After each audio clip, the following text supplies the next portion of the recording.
Susan is on vacation today, and our guest speaker today is Nora Martin. She's a volunteer with Canadian Food Grains Bank.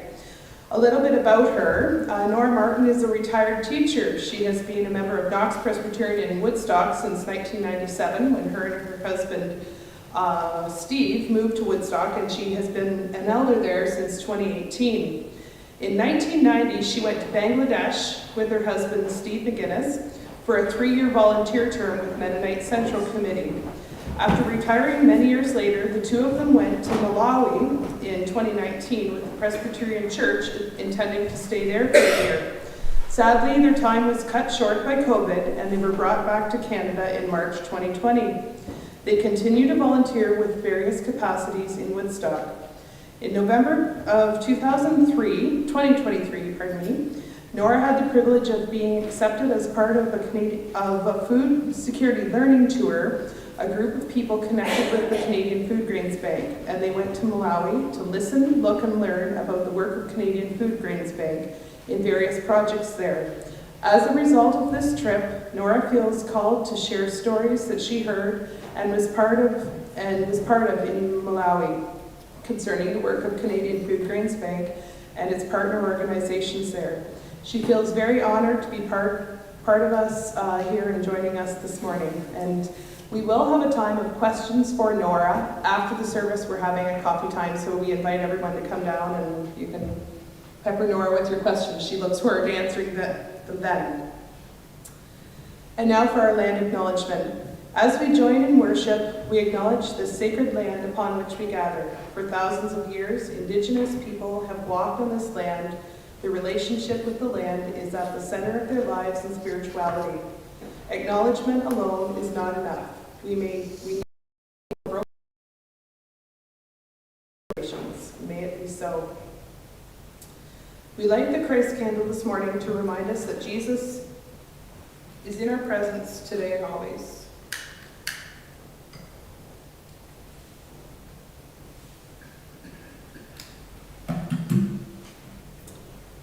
And if you'll join me in prayer. Now let us join our hearts in prayer. Lord God, our provider, we come to worship with you as the one who meets our needs and grants us our daily bread, who restores our humanity. We come to worship you as the God who knows human need from experience, who knows want, thirst, and humiliation. We worship you as your people in a world where wealth is mixed with poverty, where we have all we need but don't know how to share, where want and hunger and thirst and humiliation are hidden from those with the power to offer challenge and bring change. So open our eyes today, not in our hearts, that we may feel this place in our world as your people. Amen. A note today, all of our prayers and resources are actually pulled from the Canadian Food Grains Bank website as well. We will now sing Surely the Presence of the Lord.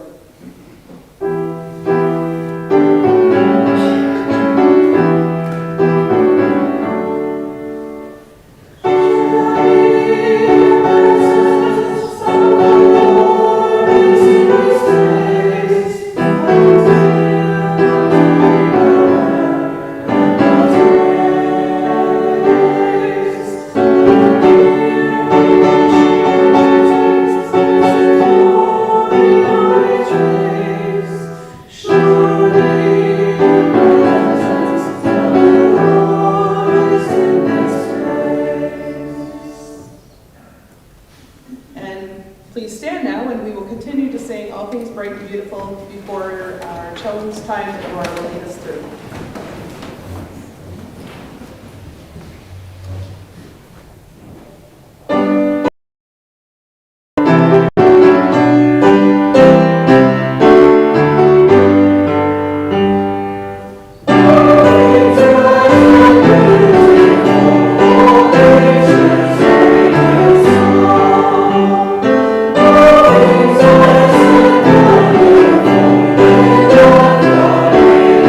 Oh,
Good morning, everybody. Good morning. It's really good to see so many children of God in this place where God is present with us. As God is present with us no matter where we are. Can everybody hear me? Yeah. Okay, good. I am going to tell a story this morning. I knew that there probably wouldn't be children and such, but in my opinion, we are all children of God. And most of us enjoy a story. So, I am going to ask for volunteers. I need 5 volunteers to be part of the story this morning. You don't have to do much. Thank you, Steve. I coerced him into that. And Julie will help. And we've got another person. Good. Yay! And excellent. Okay, we have our children. And the rest of you are children too, you just didn't know it. Okay, well, the story today is probably familiar to all of you, many of you, but you've never heard it told in this particular way because this is my version of the story. And I think it fits in really well with what I have to say about ending hunger. This is a Canadian Food Grains Bank t-shirt, by the way. That's why I'm wearing a t-shirt this morning. It's not out of disrespect for the presence of God. Anyway, this traveler, that would be me, was walking along the road one day. He just walked from town to town, from village to village, and every night he would stop and ask for a place to stay and a bite to eat. And generally speaking, he got what he needed because people are pretty generous, as a matter of fact. And then he would do a little bit of work for the people in return for being fed and housed for the night. Well, he walked along the road one day and it was getting towards sunset and he saw a village up ahead. So he headed for the village, picking up twigs and branches and stuff along the way in case he needed to make a fire or anything like that. And he walked into the village and found the village square. And with a sigh, he put down his knapsack, which was very heavy. And he saw some older men sitting on a bench at the edge of the square. And he walked over to them and he said, "Good evening, gentlemen." And they said, "Good evening." And he said, "Is there a place to stay for me in this village tonight? I'm looking for a place to stay and a bite to eat, and I will work for my supper." Oh, the gentleman looked very sad, very depressed, as a matter of fact. And they said, "I'm so sorry, but we have no place for you to stay. There's nowhere in the village that has the wherewithal to house you for the night, and we certainly don't have any food. In fact, we're not sure what we are going to eat tonight for supper." "Oh," he said, "okay, no matter. No matter." And he walked back to the center of the square, and he started setting up his branches and his twigs, and he lit a fire. And then he reached into his knapsack, and he pulled out a pot. And he filled the pot with water from the well, and then he put the pot on the fire. See, you should have come up to the front, that way you'd see. And just a second, I forgot something. This is why I needed people to help. Would you like a pepper? There you go. I can get it unleashed from the bag that has the onion in it. Would you like an onion? I got you. And you get sweet potato. And you get a potato. And you get a carrot. There. Sorry about that. Anyway,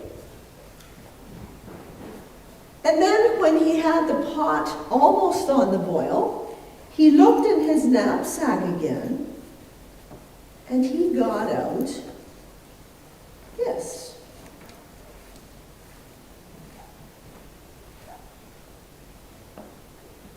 What is it? It's a rock. It's a rock. It's a stone. And he put it in the boiling water, and he proceeded to stir it. Well, as he was working away at this little setup, the gentlemen on the bench were craning their necks to see, what on earth is this man doing? Finally, one of them got brave and he came over and he said, "Excuse me, what are you doing?" And the man said, "I am making stone soup." End of answer. They said, "Oh." And they walked back. And he kept stirring. And people started to gather around because this was just a very peculiar thing in their midst. They'd never experienced this before. Nobody had ever come and sat up in their town square and started making stone soup. And as people gathered around, the children came as well, and the adults came, and before he knew what was happening, he had a big crowd of people around him. And they were all muttering and mumbling among themselves, "Stone soup, stone soup, what's going on here?" And finally he said, "My mother used to make stone soup sometimes when we were very hungry. And she had a special stone and she put it in the boiling water. And sometimes on a very special occasion, she would find a potato in the cellar. And that was lovely because it gave a little bit more bulk to the soup. But I don't think anybody has a potato." Well, one of the women said, "As a matter of fact, I think I might have one." And she sent her child, and her child brought the potato, and she gave it to the traveler. And he put it in the pot. All cut up, of course. And he continued to stir. And he said, "You know, sometimes my mother would have an onion. And that gave the soup a really nice flavor. Sort of sweet, sort of spicy. Well, maybe you know what an onion tastes like." And he said, "But I don't suppose anybody here would have an onion." Oh, one of the gentlemen said, "I have an onion." And he gave it to the traveler, and the traveler put it in the pot. Kept on stirring. And he said, "And sometimes she would have a pepper, just to sort of make it a little special." Why do I have one? "Wonderful," said the traveler. And he put it in the pot. And then the traveler said,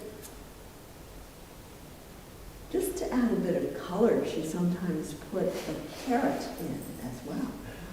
And one of the women brought a carrot, and he put it in the pot. And he kept stirring it.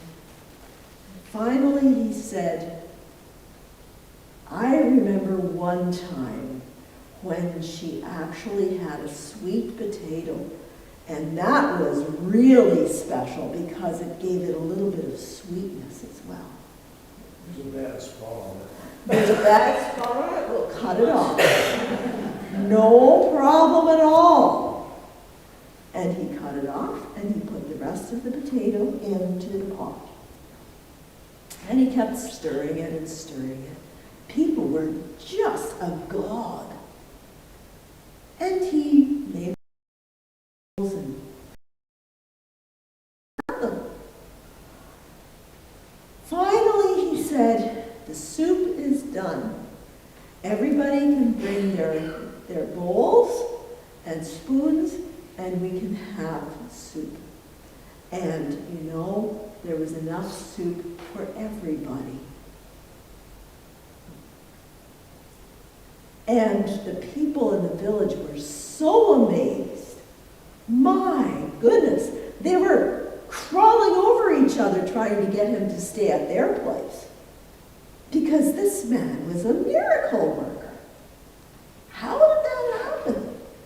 Out of nothing. He made stone soup. And one of the elderly men came up to him and said, I'd like to buy your stone. And he said, it's not for sale. That stone is mine. I might need it again. But you can find your own stone and use it. And that's the end of the story. Thank you very much, people.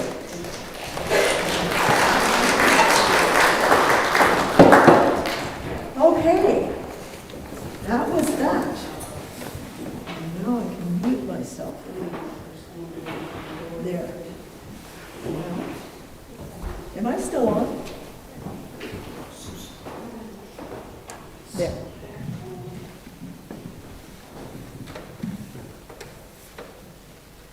Our scripture today is Mark 8, verses 1 to 9. Jesus feeds the 4,000. During those days, another large crowd gathered. Since they had nothing to eat, Jesus called his disciples to him and said, I have compassion for these people. They have already been with me 3 days and have nothing to eat. If I send them home hungry, they will collapse on the way because some of them have come a long distance. His disciples answered, but where in this remote place can anyone get enough bread to feed them? How many loaves do you have? Asked Jesus. 7, they replied. He told the crowd to sit down on the ground. When he had taken the 7 loaves and given thanks, he broke them and gave them to his disciples to distribute to the people, and they did. They had a few small fish as well. He gave thanks for them also and told the disciples to distribute them. The people ate and were satisfied. Afterwards, the disciples picked up 7 basketfuls of broken pieces that were left over. About 4,000 people were present. After that, he sent them away.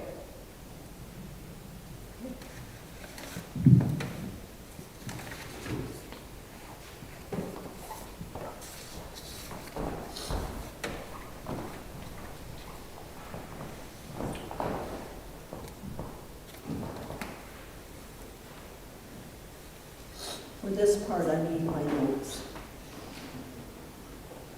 I don't know this as well as I know the story of stone soup. I have compassion.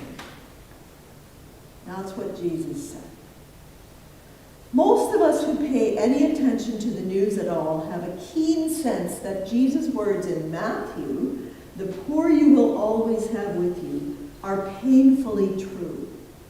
In fact, they are so overwhelmingly true that we are tempted just to switch off, either literally by turning off the TV or mentally and emotionally to stop the pain from overwhelming us.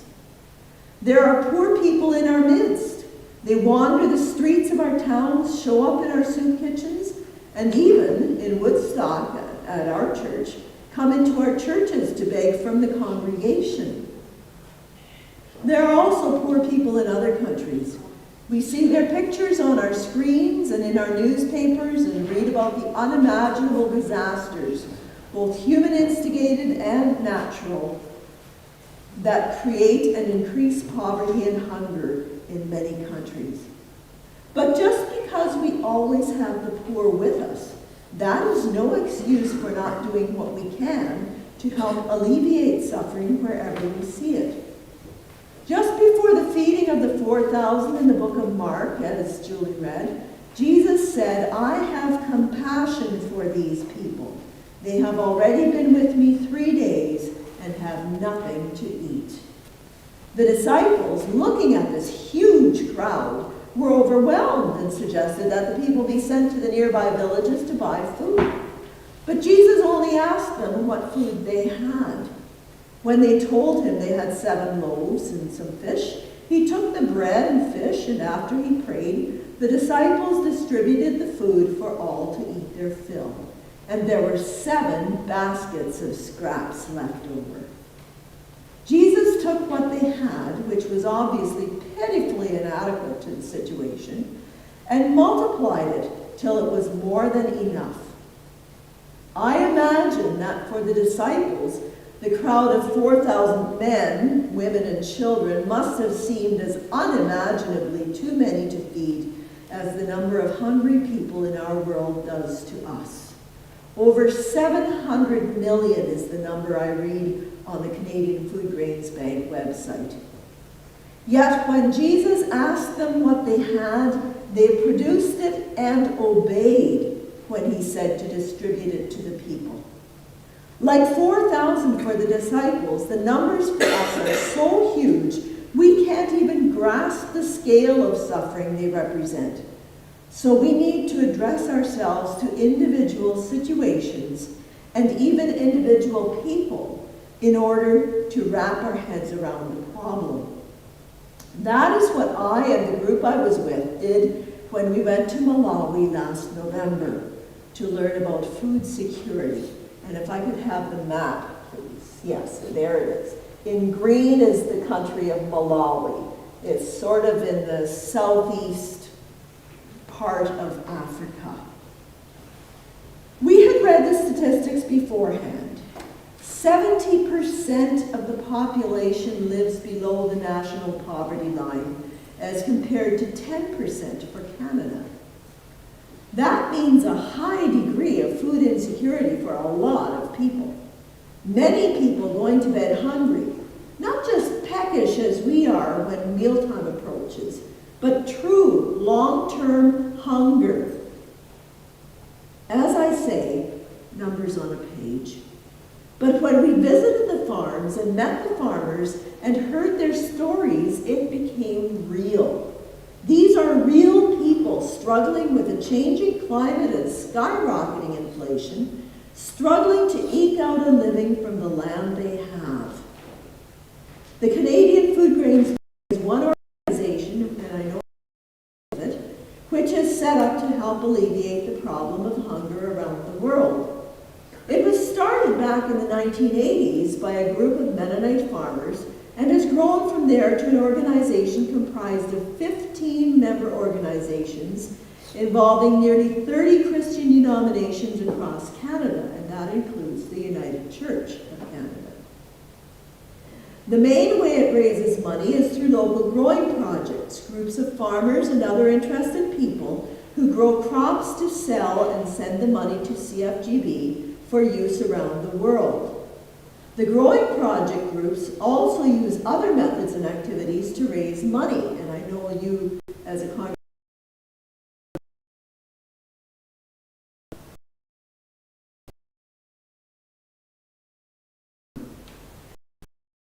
There are 4 denominations from Woodstock in the project, and Steve, my husband, is the chair of that. So if you're interested in getting involved in a growing project, we're always looking for more people. Not that I'm hinting. The money raised by growing projects and individuals across Canada is matched 4-to-1 by Global Affairs Canada, up to $25 million a year. We are very thankful for this government support, which helps us to carry out many programs in a number of countries around the world. One of these countries is Malawi, a country in Africa, which is there, which was hard hit by Cyclone Freddy in 2023 and which has been suffering economically for years. And if I could have the next picture,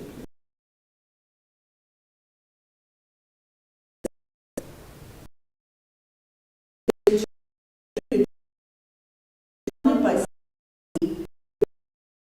called Children Blessing, long way.